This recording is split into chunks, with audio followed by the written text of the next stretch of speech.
Конституция суверенного демократического правового государства Республики Абхазия была принята Верховным Советом 29 лет назад, 26 ноября 1994 года. Основной закон принимался в сложных условиях послевоенной жизни, когда вокруг республики действительно сжималось кольцо экономической блокады, когда она испытывала серьезное политическое давление со стороны международного сообщества. Принятие Конституции после победы в Отечественной войне народа Абхазии закрепило стремление народа жить в независимом суверенном государстве. К 29-й годовщине со дня принятия основного закона страны в Баку состоялась 10-я международная научно-практическая конференция под названием «Конституция Республики Абхазия и современные вызовы» с участием студентов и преподавателей юридического факультета АГУ. В законодательстве Абхазии, как и в законодательстве Российской Федерации, присутствует конституционно-правовая ответственность, присутствуют его основания, однако нет легального определения того, что же есть конституционно-правовая ответственность. В частности, в Конституции и других законах есть различного рода последствия для нарушения конституционно-правовых норм. Но что такое конституционно-правовая ответственность, как дефиниция в законодательстве у нас отсутствует, так же, как и в законодательстве Российской Федерации.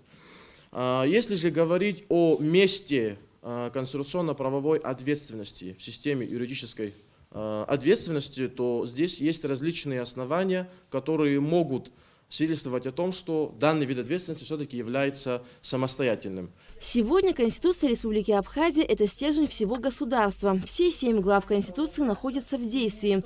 В Конституции закреплены целостность, неприкосновенность и неотчуждаемость территории Абхазии. Провозглашено разделение законодательной, исполнительной и судебной ветвей власти. Гарантированы права и свободы человека. Конституция закрепляет личные права, экономические, политические, социальные, культурные, экологические права и свободы. Что касается главы 2, да, Конституция закрепляет права и свободы человека и гражданина, однако возникают различные вопросы, как осуществлять реализацию таких прав и как осуществлять защиту таких прав и свобод, которые закреплены в Конституции. В данном случае обязательно необходимо именно осуществление, как уже выше было сказано, политико-правовых механизмов защиты прав и свобод со стороны государственных органов. Конституция во все времена была олицетворением развитой государственности, гражданственности и демократических традиций. Основной закон вобрал в себя весь опыт и достижения народа Абхазии, накопленные за свою богатую историю, определил стратегию дальнейшего поступательного движения. Отметим, что с принятием 26 ноября 1994 года Конституции Республики Абхазия произошли важнейшие позитивные трансформации в действующем законодательстве, что сказывается на правовом порядке, который в процессе своего развития постоянно модернизируется. В этом контексте важно исследовать вопрос о том, каким должен быть правовой порядок в той или иной ситуации, что сложилось в обществе и государстве. Большое значение имеет также объем и состояние правовых средств, его формирование на конкретном этапе развития. Поэтому нужно исследовать значимость правовых средств в аспекте укрепления правового порядка в современной Абхазии. Заметим, что требования к формальной определенности права возрастают при переходе от традиционного общества к рационалистическому.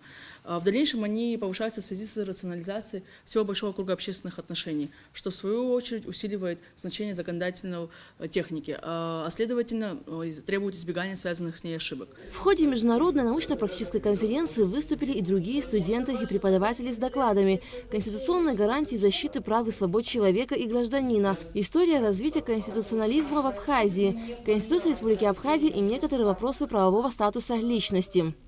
Алика Трапшильдар Дамиров, Абхазское телевидение.